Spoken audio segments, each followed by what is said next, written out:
ITR 4 ಅಂದರೆ ಪ್ರಿಸಂಪ್ಟಿವ್ tax ಅಂತ ಮಾಡಿದ್ದಾರೆ ಸರ್. ಒಂದು ಅಂದರೆ ಯಾರು ಬುಕ್ಸ್ ಆಫ್ ಅಕೌಂಟ್ಸನ್ನು ಮೇಂಟೈನ್ ಮಾಡೋಕ್ಕಾಗಲ್ಲ ಅವ್ರಿಗೆ ಪ್ರಿಸಂಪ್ಟಿವ್ ಟ್ಯಾಕ್ಸ್ ಅಂತ 44 AD ಮತ್ತು ADA ಅಂತ 2 ಆಪ್ಷನ್ ಕೊಟ್ಟಿದ್ದಾರೆ.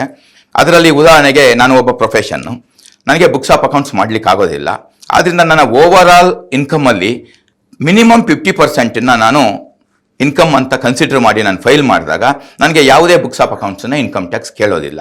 ಅಂಥವರು ನಾನು ಸೆಕ್ಷನ್ 44 ADA ITR 4 ಫೈಲ್ ಮಾಡಬೇಕು.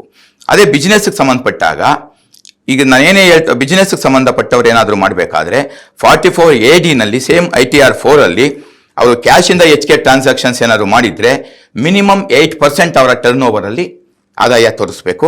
ಅವರೇನಾದರೂ ಕ್ಯಾಶ್ ಅಲ್ಲದೆ UPI ಮತ್ತು ಅದರ್ ದನ್ ಕ್ಯಾಶ್ ಮಾಡಿದರೆ ಮಿನಿಮಮ್ 6% ತೋರಿಸಿದಾಗ ಅವರು ಬುಕ್ಸ್ ಆಫ್ ಅಕೌಂಟ್ಸನ್ನು ಮೇಂಟೈನ್ ಮಾಡೋ ಅವಶ್ಯಕತೆ ಇಲ್ಲ. ಬಟ್ ನಾನು ಹೇಳಿದಂಥ ಇವೆರಡೂ ಅವರ ಟರ್ನ್ ಓವರ್ ವ್ಯಾಪಾರ 2 ಕೋಟಿಗಿಂತ ಕಮ್ಮಿ ಇದ್ದರೆ ಮಾತ್ರ ಇದು ಅಪ್ಲಿಕಬಲ್ ಆಗುತ್ತೆ.